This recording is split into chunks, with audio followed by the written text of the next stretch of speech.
Babukaka la plupart ya batu oyo bazolo na banzete wana bolive wana la plupart baza bo cultiste. Mais soko zui huile d'olive pour lokolo za na maladie, lokolo za na bitumba moko, lokolo za na problème moko, ozui yango po ebiki sopo na problème wana komi idolâtrie. Huile d'olive to bande ko sala ngo na makila ya batu. Na kati ya monde à ténèbres. Tangu to récupérer mutu toke ko sacrifier mutu. Makila na ye nde tozo récupérer yango, to invoquer yango na kati ya monde à ténèbres. Nde baluki ba milanga ba huile d'olive ebele. To pesi na ba représentant na biso ba na kati na mokili oyo. Babanda koteka yango. Pendant 24 ans na kati ya monde à ténèbres. Nabiki sabat na ba maladie bere. Mais problème ya diable yali abiki sio na problème oyo. Oya kozwa kati na yo pe akotia kati na yo eleki oya biki sela ki onango papa chek. Ah monsieur zala ki to boma pasteur wana. To koti to mone ye so to pusani poto to luka to chubaye mbeli na so to yaki nango poto boma ya kufa na bongi. To yoko ka kopusa pembene te to mona makila. Kotana na god moko ya na valise wana na coin bokomona huile d'olive za wana bozo ya moto zwaki huile d'olive wana to sopaki yango likolo ya karo wana etoboki aibo invoquer sikoyo ba esprit ya bonda samatuko ba pesa bino passage nde to invokaki to sopi huile toboli biso liduso ba mpuku to baluki ba mpuku nde to bimaki na liduso wana. Mais soko zui huile d'olive olobi ke na tie elikia na huile onde na pakoli yango na zobika ekomi idolâtrie ngoneti mutu moko be huile d'olive bikisa pota mbasu otango na pota mbasu mona kobika. Mais eloko oyo bazui kati na pe batiki kati na obi eloko batiki kati na yo eza kasha sur 66. Tango mutu aza déjà na prison yeba ke si baseleli yo certificat d'identité. Voilà. Ngai nzamba tindinga na fungola bana na ye misu. Yeba ke la plupart ya batu oyo basala bakona kabanzete wana ezali pona ko vegle batu. Bazala kabo cultiste. Aki chambre oyo nazolo belangai. Chambre oyo na koti no hotel wana. Tangu na koti na bimina mwasi to na kesa l'incartation moko wana. Tangu nazo bima na chambre wana. Il faut natika l'esprit wana likolo ya mbetu wana. Okay. Taba changer drap, ataba komboli tango eko coucher na mwasi. À partir tango baza ko coucher na mwasi wana. Directement esprit natiki wana akomi mobali ya mwasi wana. Même elamba oyo cultiste l'attaqué. Elamba oyo sorcière l'attaqué ato sukoli yango. Yopo ye kolata yango. Po eloko nyonso oyo occultiste sorcière nanya lataki yopo latiango yeba ke semence moko etikala kana kati wana te mukolo moko basengi biso il faut to sacrifier bana basi na kati ya monde à ténèbres. Okay. Lucifer asengi biso cérémonie wana faut ça na monde astral. Papa chek soki tozali na réunion na se ya mai eloko liboso ko remarquer likolo ya mai ekomaka mbonge.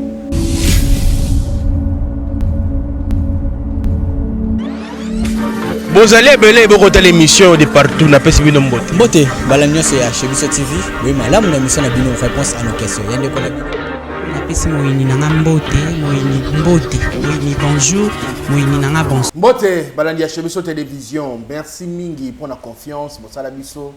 Merci mingi na ndenge botala biso pe moi mingi. Un grand merci à tous nos abonnés, plus de 171 000 abonnés, c'est pas donné à tout le monde. Merci ming na ninge bosa de confiance encore une fois. Merci Nadine Mosolo, Nassima Bilili, merci na Elias pour la prise de vue et puis montage. Merci na ba onyo so pe balinga biso te mbote na bino. Banengba bolingo lelo to yeli susu na cadre ya ko informer bino. To yameli bino susu évangéliste Vasco. Mais comme que le bela parce que dans une mois appel moi concernant huile d'olive mais ebimi et belé à travers témoignage ya papa Vasco na pe mbote papa mbote papa Sheki sangoni malamu na ngolwa nzambe soki nzamba kobatela te oya kokengela kosala musala punda. Voilà, papa Vasco kababiso na losambo tokota na mozindo ya Michel lelo nzamba lola nzambe na bolingo nzambe oyo lekili kolwa ba nzambe nyonso. Papa topesi yo merci po ezali mabongisi na biso te kasi mabongisi na yo omemi biso na bana na yo po sangisi biso na nzela na émission oyo. To banda émission oyo na yo elongo to suksa na yo pelongo molimo mosanto azala mokambi na biso kati na émission oyo bande liti suka na kombo na Yesu Kristo mokonzi pe mobiksi na biso amen. Amen. Merci mingi na sponsor nanga Jésus Christ de Nazareth. Papa Vasco batu baninga na bandako. Batu babengi ya ebele concernant mahimatali huile d'olive pour le huile d'olive eza malamu te pour na bana nzambe. To mekambe ko fungola mwa na mozindo. Tango zakino na monde wana kuna bane ko sala huile d'olive ngo lolenge nini. Ok, Papa Sheki, merci pour la parole au Pesingai. Merci. Makambo o nazoya koloba awa eza masapote. Ok. Makambo o nazoya koloba awa eza makambo o bayebisinga te. Eza makambo oyo na monaki pe na salaki. Voilà. Nazana ba message pe mususu awa batu batindela kingai ba audio c'est huile d'olive et misusu balobi nanga balobi huile d'olive izana banzeto balona kango même na ba Israël wana même na ba France partout banzete baebi batu balona kango tout ça mengana ko répondre nanu na bana na nzambe oyo ba lingi nzambe mais baza na confusion ya koyeba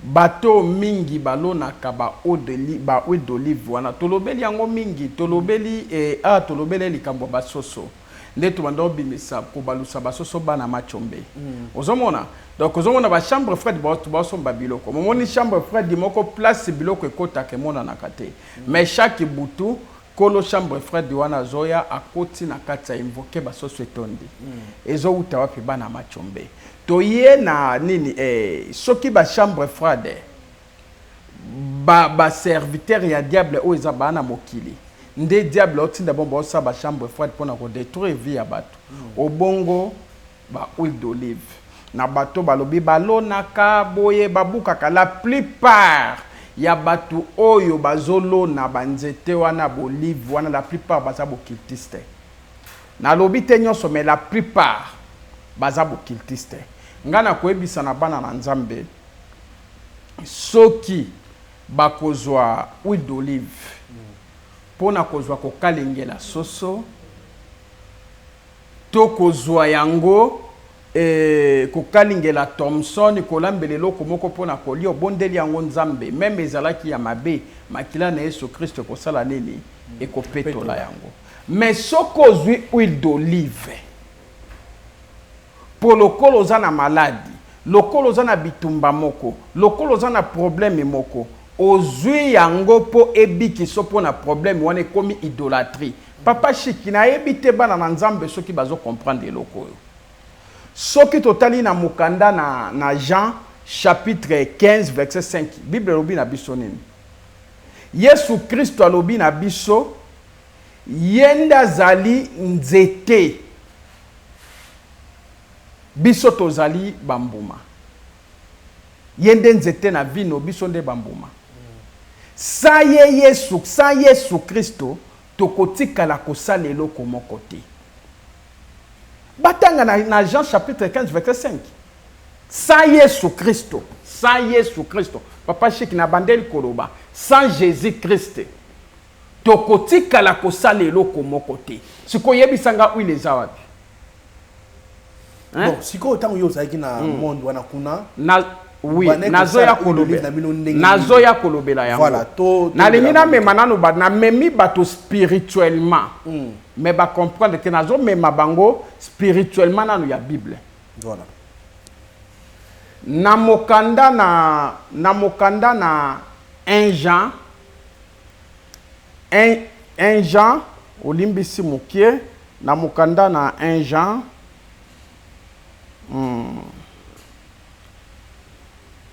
1 Jean 1 Jean chapitre 2.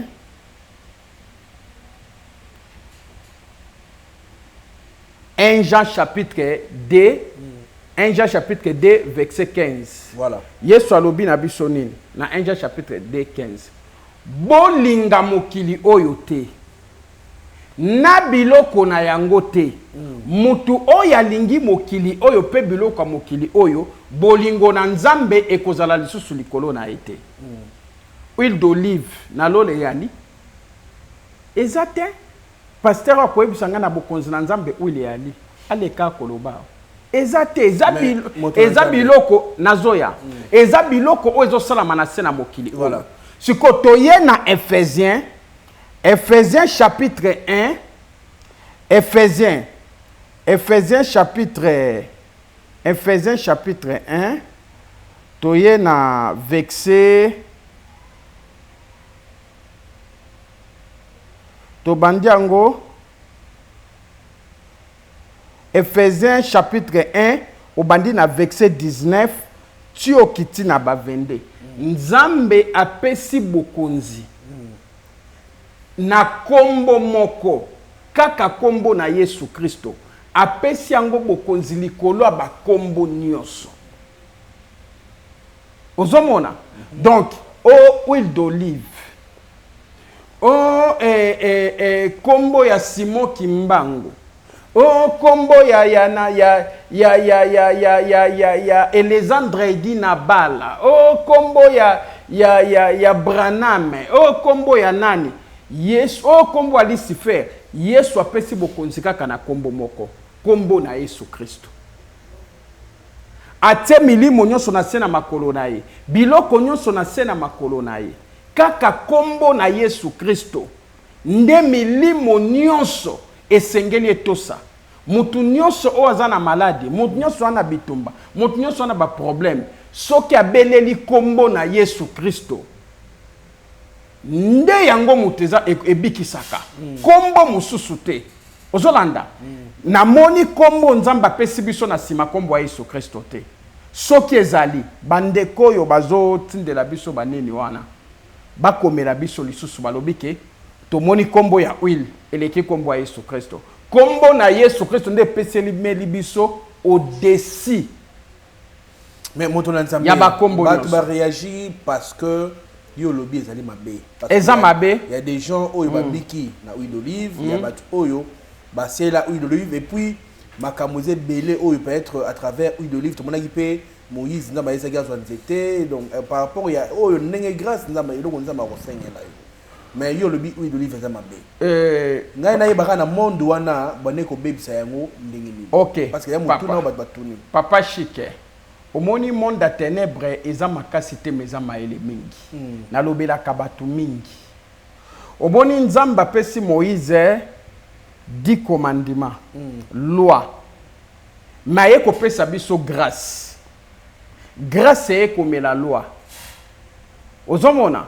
Puisque grâce tozu ezali ngolu.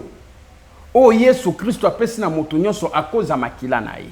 Nde muteye ko pesa biso identité ya sika. Lelo toyebi tata na biso za na likolo a cause ya Yesu Kristo. Ozomona. Bible lobi na biso atalo yaki.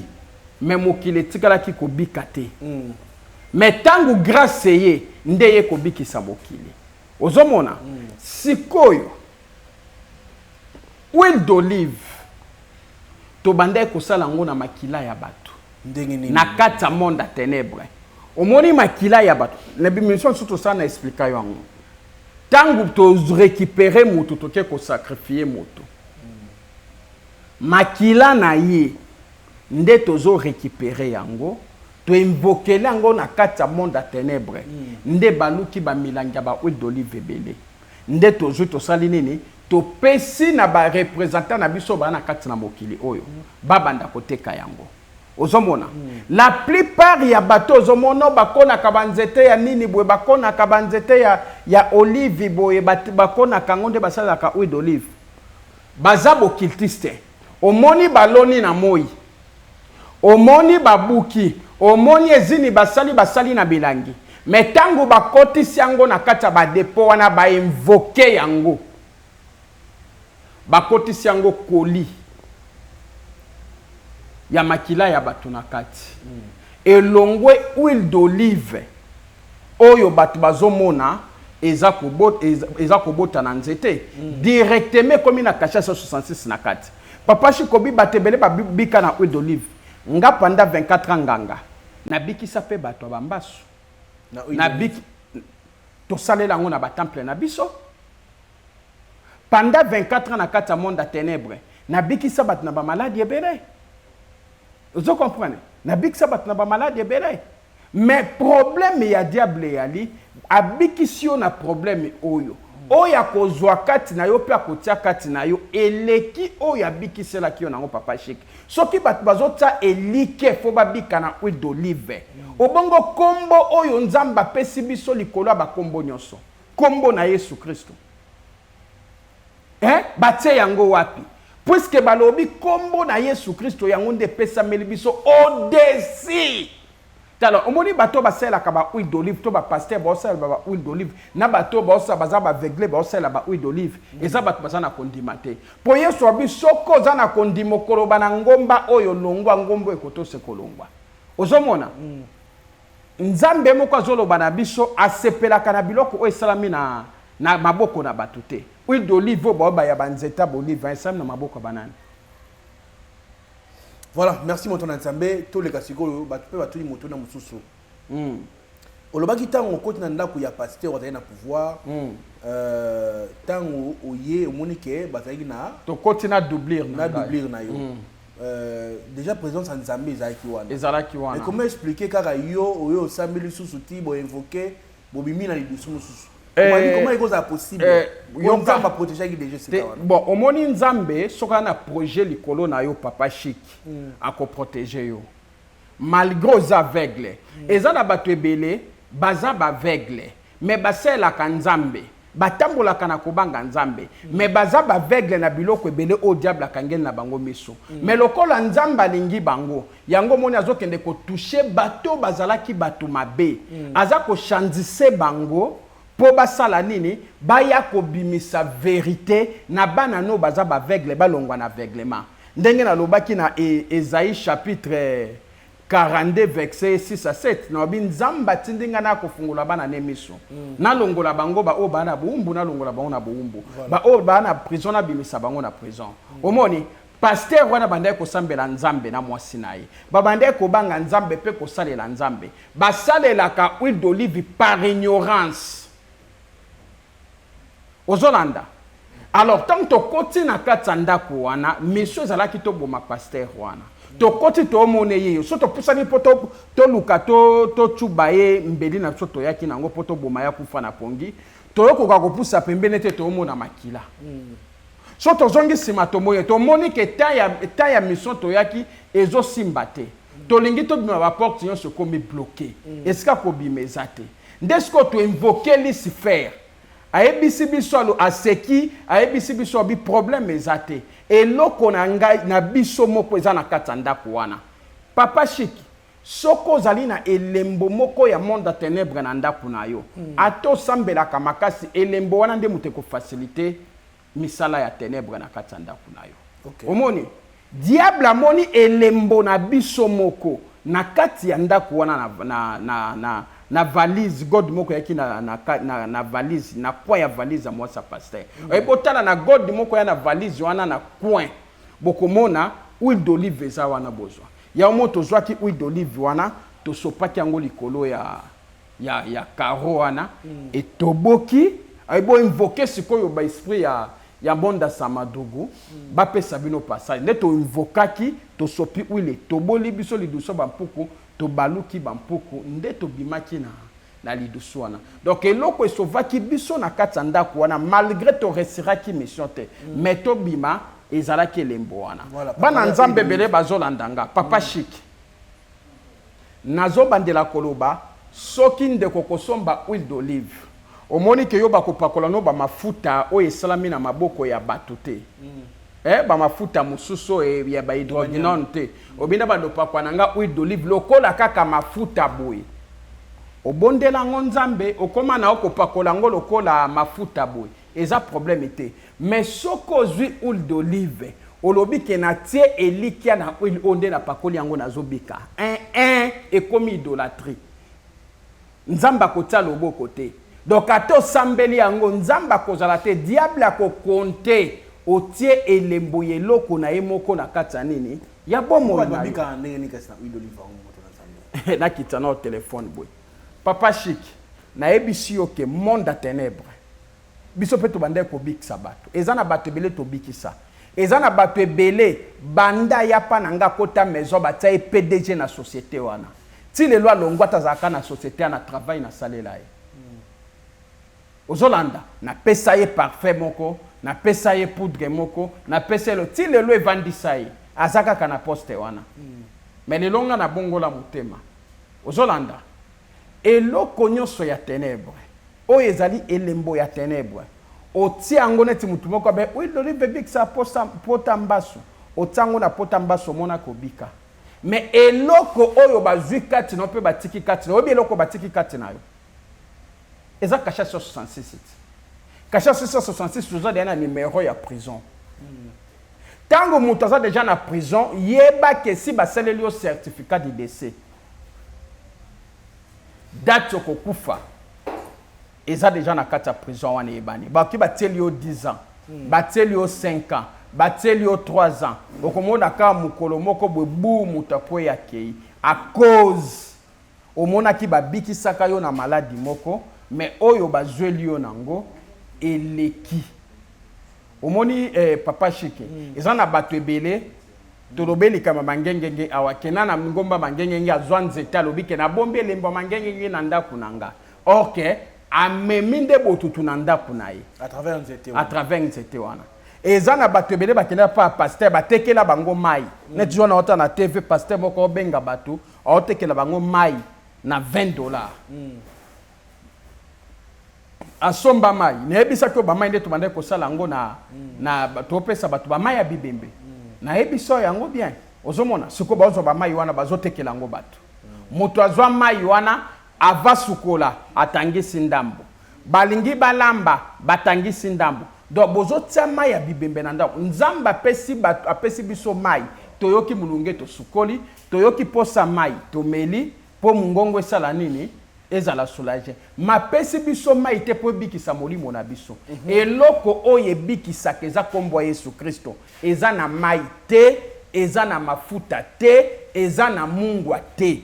Papa Chic Yesu Kristo bandimisake batu na makasi te na kobeta te na koboma te mais tomona na ba religion mususu po mutu andima akoma na kati ya religion ne fo babeta to baboma po banda kosala religion na même na bamboke bele mais Yesu Kristo bandimisake mutu na makasi te. Voilà. Ngai nzamba tindinga na fungola bana na ye misu yeba ke la plupart ya batu oyo basala bakona kabanzete wana ezali pona ko vegle batu bazala kabo kiltiste oyo bazosala wana batu bazomona na misu eza mususu oyo pe bazotekela batu bazopesa batu ya mususu. Est-ce que tolobeli likambo bakisi awa te osombi kiso pesi munganga moko boazo kiltiste soza sorcière aza relié na bandoki ya famille na yo a partir misu akoti koli na kati ya kisi wana akote msukoli ya acide bamoni mutu atambola ki yemo makolo akien hôpital bachuba ki ye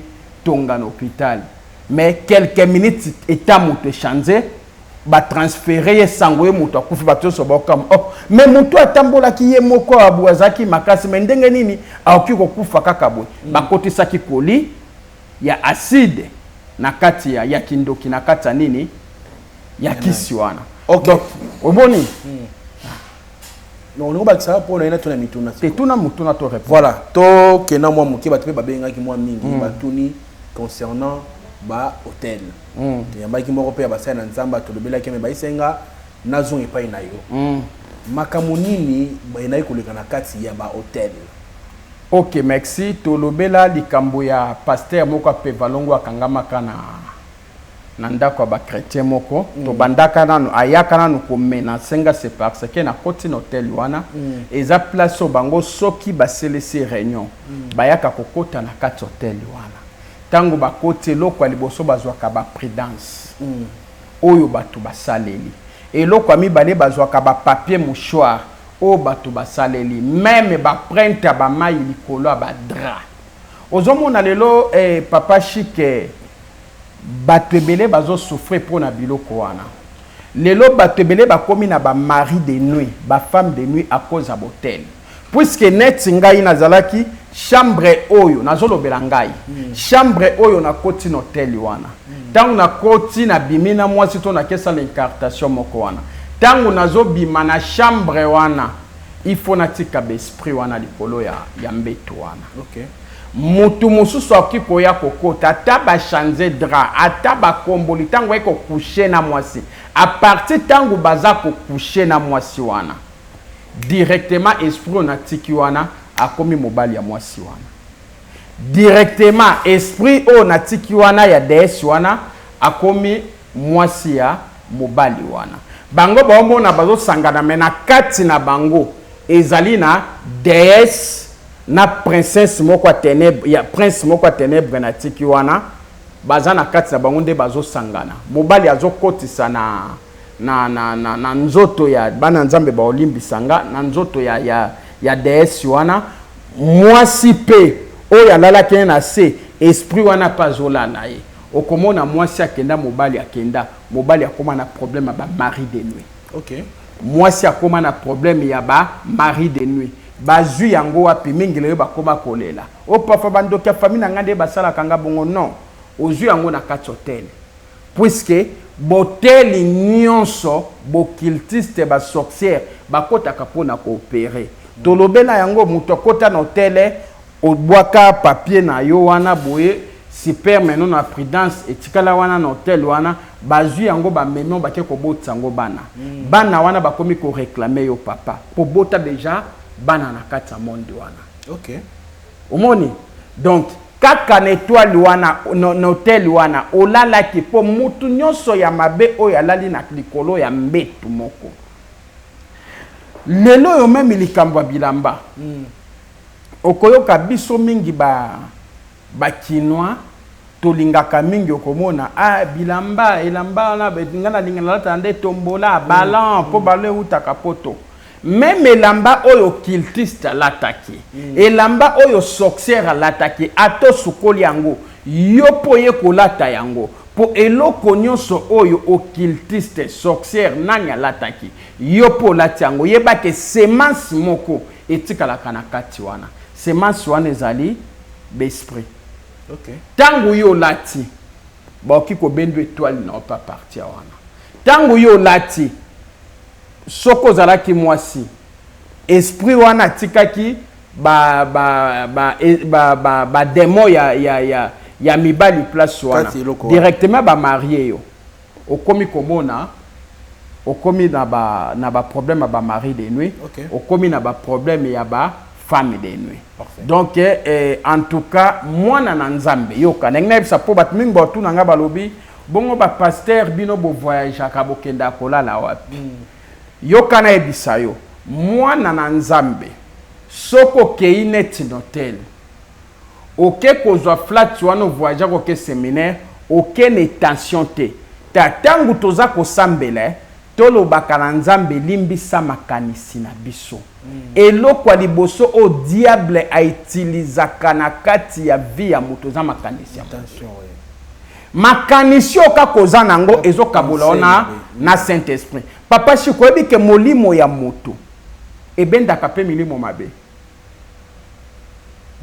molimo ya moto yo moko ezobenda milimo mabe ozana makanisi ndenge na okendo hotel wana okebima na mwana mwasi wana direct Saint Esprit abimi pour makanisi no eza mabe yango moni Yesu na mokanda na Matthieu chapitre 5 verset 28 obi moto oya luli mwasi esi abimi na ye asali ne lisumu ya nini ekobo a partir ya makanisi tango ke na flat wana ke ko bima na mwasi wana esika yo lalaki soki ndoki alalaki soki nganga lalaki soko cultiste moko alalaki yeba katika ki semence moko wana semence wana eza ba démon il faut bakota yo ozalaki mobali okoma na problème ba mari de nuit et mari de nuit yeba suka ya mari de nuit eloko nini ko sala yo ekoyiba étoile na yo puisque soko komi déjà na mwasi ya butu akolinga na moi alembisa sexe na yo au travers les sons à moi c'est moi bien. Merci beaucoup l'homme de Dieu. Nautique au moins 5 minutes parce que basenga qui sont que vous sambe la paix pour na bango. Nautique on a Michel Lelo pour nous avoir tambenité.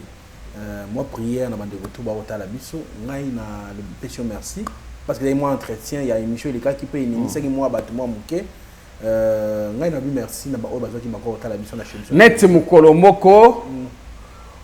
moko basengi biso il faut to sacrifier bana basi na kati ya monde à ténèbres. OK. Lucifer asengi biso cérémonie wana faut ça na monde astral. Biso nyonso ba sataniste. Mutu na mutu to sali ba recherche akobwaka ba mbongo kolinga basi na nzela tokoya koloba ndenge to bandaye kolinga basi pe poto sacrifier kana bango. Mais monsieur koya kolinga basi to lukiti biso so to kangi. Soko zaki na muninga na biso moko ya sacrifier ki minere na place biso nyonso to memaki baso bazaki ba dilti me ya sacrifier ki minere tanga me minere wana Lucifer bio mbeka ya liboso ya bia kopesa yango eza minere po yana no ebi mibali te en tout cas sali choix ya bien batie minere wana likola mutalaka panda batie minere wana likola mutalaka biso tozana skati na se ya mai papa chek soki tozali na réunion na se ya mai eloko liboso ko remarquer likolo ya mai ekomaka mbonge kozala makasi donc na kati ya mbonge wana ata bwato ebanda ekoye fwe baluke ezinda po makelele wana déranger biso ifo tozwango ata masu ezalaki wana fwe baluka tozwango ata balinière yango yoka ko balinière wana ebaluka ki mbonge ezalaki makasi yeba ke réunion ezalaki na samai panda sikoyo batie minere wana bobi ke minere onde mutu ya sali choix ya bia zwi minere nano ebi mibali te ye pena sacrifice biso batie na mutalaka panda batie mwana wana na mutalaka esika mwana wana zalaki ndenge sataniste na récupéraki ye kuna mwana wana alagoni malade ya makasi puisque soko moni mutu azobela na kati hôpital papa chekto tu sais makambo hôpital te meto kwa ko continuer omoni malade wana eza ko se multiplier Bachu kiso te basala examen oteza ko se multiplier en tout cas na place à koluka bakisi boluka nde basala ya nzambe bokota nde na prière na katanda kuna bino yeba ke esika moko bolinga ba sacrifier ye yango moni kuna libanda malade ye makasi esika mwana wana zalaki malade ye makasi mwana na komi à l'agoni bande kone batali balobi non mwana na biso oyo eza makambo ya molili bake babengi basali ya nzambe bayeti na nini na ndaku na bango basambeli ba bible ka na église bake na église babandi ko intercéder babandi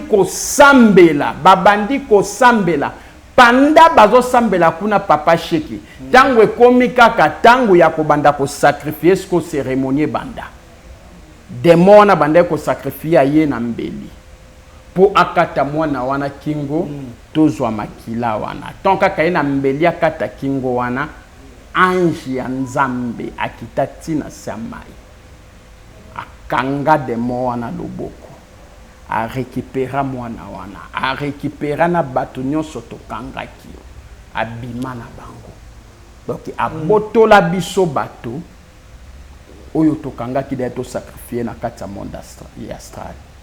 C'est parce que les bota ya mwana wana comprendra que esengeli to luka nzambe po maladi o ya mwana se multiplier ti mwana komi à l'agonie o eza makambo susu ba bengi ba pasteur baye bien mozolandanga bengaka ba pasteur pe pona kobondela kendaka pe na église pona kobondela malgré to ebisaki bino église a liboso za motema moto po lelo soko zobondela na kati ya motema na yo obomba makambo ya bato na kati ya motema na yo oza na ba problème a bato na kati ya motema no kangela bato mitema na kati ya motema no bimaka na basi ya bato ato sambeli nzamba okalibondela moto na masumu te d'abord po nzamba biki soit bikisa libota na yo esengi yo se repentir motema no ezala peto po église ya liboso eza motema na yo tala libota oyo ekoti na mabondeli babengi basali ya nzambe baprier bakene église babandi ko intercéder anja nzamba kita akanga demo wana loboko alongola yango a récupérer mwana wana a récupérer na batu nyonso to basi nyonso to kanga pour to sacrifier abima na bango tika yo te prison nyonso bakanga kiyo bakanga libota na yo na libondeli yo to sala nzamba bimiso na kata prison wana. Merci beaucoup Papa Vasco ngai na otika Papa Vasco na plateau mais na pesi merci na sponsor nanga Jésus Christ et après na boka sumu tuté ngana bino tukutani sur Jésus Christ azonité. Bye bye. Chez Biso Télévision, chaîne oyo ekokani na yo. Nzamba lola, nzambe na bolingo, papa malamu, papa tonda bolingo. Kolo to pesio merci. Ezalaki mabongisi na biso te ke mabongisi na yo nzambe. Sembola loboko na yo likolo na bana na yo. Loba liloba moko po na bango babika. Na kombo na Yesu Kristo. Oyo nyonso ezali volonté note ya bokonzi ya molili ya maladi, ya kufa, ya minyoko, ya ba blocage, ya ba mari de nuit, ba femme de nuit, ya maladi nyonso oyo eza na kombo kolo po ete na yebi eloko nyonso etungisa bana na yo eza na kombo, bo pauvreté eza na kombo, kozanga libala eza na kombo, kozanga musala eza na kombo, mari de nuit eza kombo, chômage eza kombo, kozanga mbongo eza kombo, kobele eza kombo, nzambe oyo nyonso ezotungisa bana na yo na beleli kombo na Yesu Kristo oye pesa meli biso likola ba kombo nyonso ekita likolo na bana na yo baleka na kobika na kombo na Yesu Kristo esika ba melaki vi ya bana na yo molimo mosanto kitakati na bana na yo esika nyonso ba simbaki ba vi na bango ba yoka moto molimo mosanto baleka na kosanza bango na kombo na Yesu Kristo tikete kimia bonzambe na yo evanda kati na bana na yo tikete o nyonso nyokola ki bango akoza libondeli o nzambe oleka na ko traiter baka difficile ya bana na yo oleka na ko bikisa bana na yo oleka na ko longola nyonso oye nyokola ki bana na yo lobi nzambe lelo ba mona ngo lisusu te tikete ba pasi nyonso ba monaki ekoma témoignage po tozali nzambe o bango batie matoi pona koyoka liloba na yo pe pona koyoka mongongo na yo po ete basosola ke oza na mai te oza na mafuta te na mungwa te kaka na kombo na o Yesu Kristo nde tozali kobika ozali nzambe oza na futur te na passé te ozali nzambe oza na temps présent kolo Yesu Kristo nzambe ya temps présent bana nyonso balandaki mission oyo bakoti na libondeli oyo pe bandimeli na kondima nyonso baleka na kobika babenga po batatola bolamo na yo na kombo na Yesu Kristo mokonzi pe mobiksi na biso ya moketo senge pai na yo nzambe tozana kondimo sili koyoka pe kokokisa yango ya mingi tikali obakisela biso ya koleka au nom puissant de Jésus-Christ mo santo na isalele mo peto na bapeto mo yenge beni na bayenge beni to bondeli na kondima tolobi amen. Merci bana na nzambe olanda ke mission oyo ozana mituna tuna to ko partager puisque moko takoki muto akoki ezakaka Yesu Kristo liloba na nzambe peso ke touche yote komona mabete so liloba na nzambe touche yo nzamba na posa opesa motema na yo nzamba tindi biso to fungola yo miso numéro na biso ezali 081 43 30 475 eza numéro na biso olingi pe kobenga biso oki kobenga biso lisusu na 099 099 16 33 numéro na biso mosusu ezali 099 13 16 033 wana peza numéro na biso tokoti obeti DVM Daniel TV DVM Daniel TV ba prière eza wana prédication eza wana témoignage peza wana nzamba pambola bino soki Yesu Kristo azongi te tokutani na bino na émission oyekoya. Merci bye. Chez Biso Télévision, chaîne oyo ekokani na yo.